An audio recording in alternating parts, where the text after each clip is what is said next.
नमस्कार दोस्तों, आप पढ़ रहे हैं कक्षा 12वीं एनसीईआरटी गणित, जिसमें आज आप पढ़ेंगे प्रश्नावली 5.4। इस प्रश्नावली में हमें दो चीज़ें पढ़नी है। एक तो चर घातांकी फलन जिसे हम EX कहते हैं, और एक लघुगणकीय फलन जिसे हम log x कहते हैं। इन दो का अवकलन क्या होता है, कैसे होता है, इसके बारे में हमें पढ़ना है। तो देखिए, चर घातांकी फलन किसे कहते हैं, हम EX को कहते हैं, और लघुगणकीय फलन किसे कहते हैं, log x को कहते हैं। और ध्यान रखना, यहाँ पे आधार जो होता है इसका e माना जाता है। तो log EX के बारे में हम पढ़ेंगे। तो देखिए, इसका और इसका अवकलन पता हो जाए आपको तो ध्यान देना, चर घातांकी जो फलन होता है जिसे हम EX कहते हैं, तो EX का अवकलन EX ही होता है। और यदि हम बात करें log x जो लघुगणकीय फलन होता है, इसका जो अवकलन होता है वो होता है 1/x। तो केवल आपको इतना ही याद रखना है कि जो चर घातांकी फलन होता है EX, उसका अवकलन EX ही होता है, और लघुगणकीय फलन जो log x होता है उसका अवकलन होता है 1/x। और ध्यान देना, यहाँ जो लघुगणकीय फलन होता है, जो x होता है, x हमेशा धनात्मक हो सकता है, कभी x का मान ऋणात्मक नहीं होता है log x वाली कंडीशन में। तो देखते हैं, अगला उदाहरण है जो, क्या यह सत्य है कि x के सभी वास्तविक मानों के लिए x बराबर e के ऊपर log x की पावर, यह कथन या यह समीकरण सत्य है या नहीं, हमें बताना है। तो देखिए, आपको हमने बताया जब log x होता है तो यहाँ x क्या होता है, केवल धनात्मक वास्तविक संख्याएं होती हैं, धन की वास्तविक संख्याएं होती हैं। तो देखिए, चूंकि हमें पता है कि log का जो फलन होता है उसमें x का मान क्या रखा जाता है, हमेशा धनात्मक वास्तविक संख्याएं। तो x के मानों को हम प्रांत कहते हैं, जो x का मान हम रखते हैं। तो हम यह बात कह सकते हैं कि log फलन में प्रांत का जो मान होता है वो धनात्मक वास्तविक संख्याओं का समुच्चय होता है। तो देखिए, हमने लिखा, हम जानते हैं कि जो log वाला फलन होता है उसमें x का मान केवल धनात्मक रखा जा सकता है। मतलब हम कह सकते हैं log का जो प्रांत होता है धन वास्तविक संख्याओं का समुच्चय होता है। अतः देखिए, जब x का मान यहाँ पे केवल धनात्मक होगा तो सभी वास्तविक संख्याओं के लिए कैसे सत्य हुआ, क्योंकि वास्तविक संख्याएं जो होती हैं धन की भी होती हैं, ऋण की भी होती हैं। तो केवल धन की संख्याओं के लिए सत्य होगा और ऋण की संख्याओं के लिए तो सत्य नहीं होगा।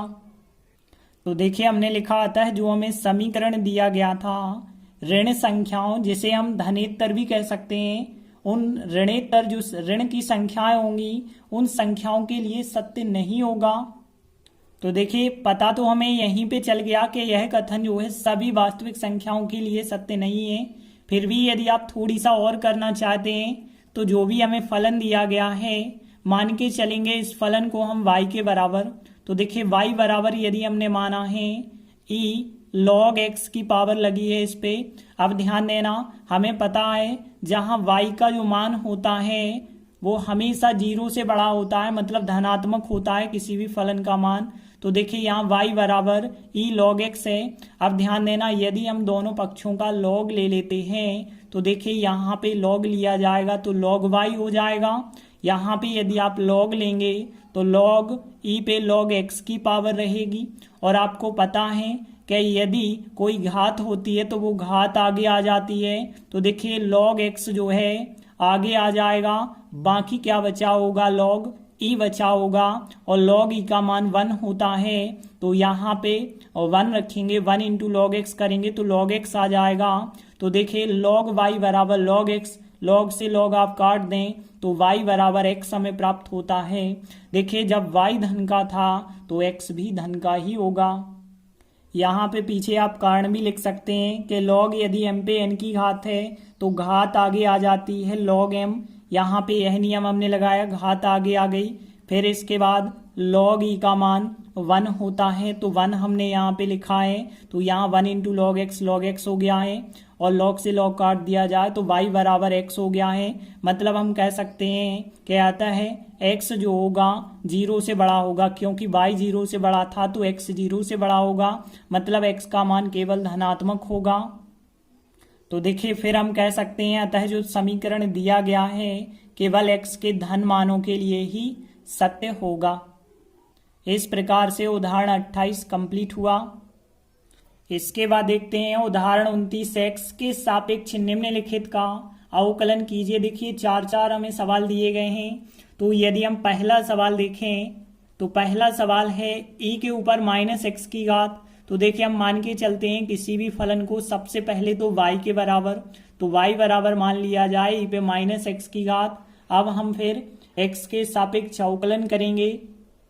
तो देखिए x के सापेक्ष अवकलन करने पर देखिए y का होगा तो dy बटे dx आएगा, और ध्यान देना यहाँ हमने लिखा d बटे dx करके। अब e माइनस एक्स का हमें करना होगा। देखिए हमने अभी आपको बताया था ex का ex ही होता है, तो e माइनस एक्स का e माइनस एक्स ही होगा, लेकिन इस माइनस एक्स का हमें रिपीट करना होगा। ध्यान देना ex का अवकलन तो होता है ex, लेकिन x के स्थान पे कोई और यदि संख्या आ जाती है तो उसका दोबारा रिपीट करना होता है। वैसे ही log की आप बात समझ लें, log x का अवकलन 1/x होता है, x के स्थान पे कोई और संख्या आती है तो उसका आपको रिपीट करना होता है। तो यहाँ पे e माइनस एक्स का e माइनस एक्स लिखा, लेकिन माइनस एक्स का हमें रिपीट करना होगा। तो देखिए माइनस एक्स का अवकलन हम रिपीट करेंगे। तो देखिए e माइनस एक्स लिखा, और माइनस एक्स का देखिए x का 1 होता है, माइनस चिन्ह होगा तो माइनस का 1 हो जाएगा, माइनस चिन्ह आप लगा दीजिए तो माइनस का e माइनस एक्स हो जाएगा आंसर dy बटे dx का मान। तो देखिए पहला सवाल तो इसका कंप्लीट हो गया। अब यदि हम इसके सेकंड सवाल की बात करें तो इसे भी मान के चलिए आप y के बराबर, तो साइन log x दिया गया है। तो देखिए मान के चल रहे हैं हम y बराबर है साइन log x। अब देखिए यहाँ बगल में लिखा भी था कि x का मान 0 से बड़ा होगा, क्योंकि log वाले फलन में x का मान हमेशा धनात्मक होता है, जो कि हमने पिछले उदाहरण में देखा था। तो देखिए हमें जो फलन दिया है उसे हमने y के बराबर माना। अब हम x के सापेक्ष अवकलन करेंगे। तो देखिए x के सापेक्ष अवकलन करने पर y का अवकलन तो dy बटे dx हो जाएगा। अब ध्यान देना यहाँ d बटे dx करके हमने लिखा, साइन log x का हमें करना है। तो देखिए पहले हमें साइन का करना होगा, तो साइन का हमें पता है कॉस होता है, जो थीटा है वही थीटा रहेगा, तो साइन log x का कॉस log x हो जाएगा। लेकिन log x का अवकलन जो होगा रिपीट करना होगा, तो log x का जो भी अवकलन होगा वो अगले स्टेप में रिपीट करेंगे। तो देखिए यहाँ पे cos log x आया, और फिर इसके बाद देखिए log x का अवकलन यदि आप करेंगे तो 1/x आएगा, और इन दोनों को यदि आप गुणनफल के रूप में लिखेंगे तो cos log x और फिर बटे में क्या आ जाएगा x आएगा, यही dy बटे dx का मान होगा। तो इस प्रकार से सेकंड सवाल भी कंप्लीट हुआ। इसके बाद देखते हैं इसी का third question cos inverse ex। तो देखिए जो थर्ड क्वेश्चन दिया गया है, सबसे पहले तो हमें मानना होगा y के बराबर है cos इनवर्स ex, y के बराबर पहले तो आपको लेना पड़ेगा। इसके बाद अब हमें x के सापेक्ष अवकलन करना होगा। तो देखिए x के सापेक्ष अवकलन करने पर y का अवकलन करेंगे तो y का तो dy बटे dx हो जाएगा बराबर। देखिए अब d बटे dx करके हमें अवकलन करना होगा cos इनवर्स ex का। तो देखिए इसका अवकलन cos इनवर्स का पहले हमें करना होगा और ex का फिर रिपीट करना होगा। तो देखिए हमने आपको बताया था कि cos इनवर्स x और साइन इनवर्स x का, तो देखिए साइन इनवर्स का 1/करणी में 1 माइनस एक्स वर्ग होता है, जबकि cos का माइनस चिन्ह बस आ जाता है, -1/1 माइनस एक्स वर्ग करणी में होता है। तो देखिए cos इनवर्स का हम करेंगे तो -1/करणी के अंदर 1 माइनस एक्स वर्ग, x का मान क्या है यहाँ पे ex है, तो यहाँ पे आएगा ex का वर्ग, और फिर ex का यहाँ पे आपको रिपीट करना होगा, क्योंकि यदि यहाँ x होता तो रिपीट करने की आवश्यकता नहीं थी, लेकिन यदि ex है या कुछ और है तो उसका अवकलन आपको रिपीट करना होगा। और आगे यदि आप करेंगे तो देखिए -1 होगा, यहाँ पे करनी के अंदर एक माइनस, देखिए यहाँ पे ई पे x की घात और 2 की घात, तो घातों का गुणा हो जाएगा, तो ई पे 2x की घात हो जाएगी और ex का उकलन होगा, ex ही होता है ex का उकलन। देखिए अब इन दोनों का यदि आप गुणा करते हैं तो -1 का गुणा ex से हो जाएगा, तो फिर माइनस का ex ही आएगा, तो माइनस का ex आ जाएगा और बटे में क्या चल रहा है यहाँ पे 1 माइनस ई पे 2x की पावर चल रही है, यही dy बटे dx का मान हो जाएगा। तो इस प्रकार से तीसरा सवाल भी कंप्लीट हुआ।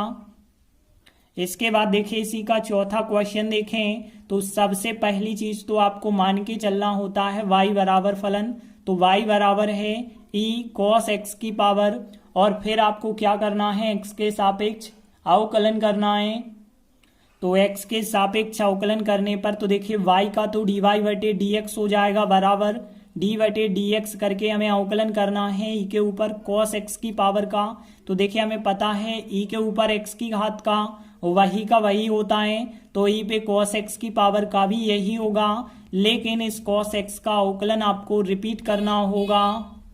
तो देखिए cos x यहाँ पे लिखेंगे, अब cos x का अवकलन कितना होता है यह तो वैसे ही आपको लिखते चलना है, cos x का अवकलन होता है माइनस का sin x। देखिए अब यहाँ पे इन दोनों को गुणा के रूप में लिखा है, तो यहाँ पे माइनस चिन्ह आगे लगा सकते हैं और फिर sin x आगे लिख सकते हैं, बाकी जो है e cos x है और यही जो है dy बटे dx का मान होगा। तो इस प्रकार से इसका चौथा सवाल भी कंप्लीट हुआ। तो उदाहरण 29 के चारों क्वेश्चन हमने कर लिए हैं, तो उदाहरण 29 भी कंप्लीट हुआ। धन्यवाद।